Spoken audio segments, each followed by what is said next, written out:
এই মন্দিরে মানত করলেই নাকি মেলে সরকারি চাকরি, মেলে মোটা অঙ্কের বেতন, একবার মানত করলেই নাকি লাইফ সেট। ভারতের কোথায় আছে এমন মন্দির? একটি সরকারি চাকরি পাওয়ার জন্য কতটা অমানসিক অক্লান্ত পরিশ্রম করতে হয় তা আমাদের প্রত্যেকের জানা। কিন্তু আজ যদি আমি বলি এই পরিশ্রমকে ছেড়ে শুধুমাত্র একটি মন্দিরে মানত করলেই হাতের মুঠোয় চলে আসবে সরকারি চাকরি, কেন বলছি এমনটা? জানতে হলে ভিডিওটি বিশদে দেখুন। সরকারি চাকরিদাতা খ্যাত এই মন্দিরটি এই মুহূর্তে অনেক আলোচিত। লোক মুখে মুখে ঘুরে বেড়াচ্ছে এই মন্দিরের নাম এবং কথা। আর এই মন্দিরটির কথা সর্বপ্রথম প্রকাশ্যে নিয়ে আসে এক ইউটিউবার, যার নাম পবন গুপ্ত। তিনি সর্বপ্রথম এই মন্দির সম্পর্কে কথা বলেন। তার মতে এই মন্দিরে নাকি একবার মানত করলেই সরকারি চাকরি একেবারে হাতের মুঠোয়, আর কোনো নাকি পড়াশোনারই দরকার পড়ে না, এমনটাই বলছেন তিনি। তবে এই আলোচিত এই মন্দিরের ঘটনা ঠিক কতটা সত্য এবং কতটা বাস্তব সেই তথ্য কিন্তু দ্য ওয়াল যাচাই করেনি।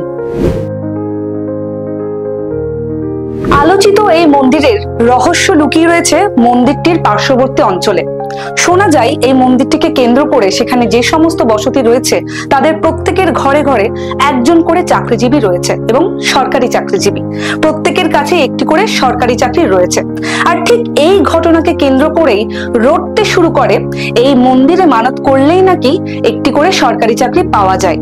বিনা পড়াশুনো করে, বিনা পরিশ্রম করেই নাকি সরকারি চাকরি ভাগ্যে জুটে যায়।